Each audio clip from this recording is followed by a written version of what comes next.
Hello guys, kain tayo. Welcome to my Kain Sorye Vlog. Char. Kain tayo, kain. Sarap kayo, ang sarap talaga kumain ng kumain. Parang lagi akong gutom. Hindi parang, lagi talaga akong gutom.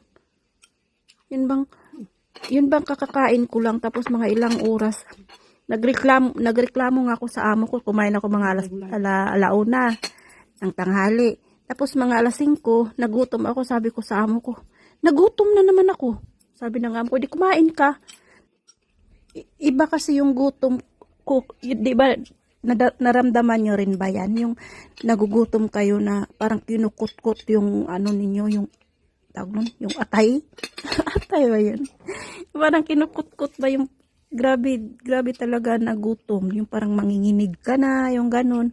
Pero pagka nagutom ako, hindi ako kakain na ano. Magtimpla lang ako ng kape, yun. Kaya yung sugar ko, tumaas yung sugar ko, guys. Okay lang ba to yung sugar ko? Tingnan nyo, 120.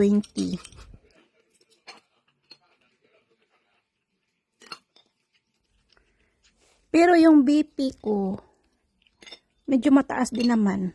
Medyo mataas din. Tapos yung heartbeat ko, tingnan nyo ha, kung okay lang din ba to.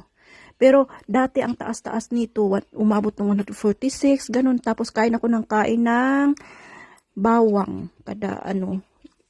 Ngayon hindi ako nagbawang ngayon kasi kumain ako kanina yung kinamagahan. Kapag kumakain ako lang lagi mag-isa, ayaw ko kasi sumabay sa mga amo ko kasi hindi ako mabubusog. Kasi pakiramdam ko parang binabantayan yung pagsubo ko. Nung bago pa lang ako dito, sabi ng amo ko, sige sabay ka na sa amin. Pero pakiramdam ko parang binabantayan yung kada subo ko.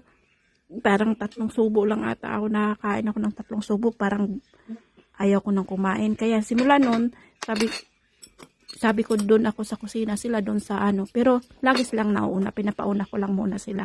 Hindi naman madumi kasi mayroon naman kaming serving spoon. Hindi, wala namang problema yun kahit malawayan nila. Hindi naman ako masilan pero okay lang. Minsan nagtatabi ako ng gulay ko.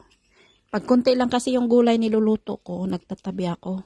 Tinatabi ko yung sa akin. Kasi alam ko, kunti na lang talaga ang matitira pag kaya nagtabi na ako para sa akin. Ayan, yan yung mga tinatabi ko para sa akin na gulay na yan. Mayroon akong nagprito ako ng baboy. Pero ayaw kong kumain, kaya puro gulay yan kinakain ko at saka yung sabaw na manok. Dumaan pala yung amo ko dyan. 你要吃饱一点。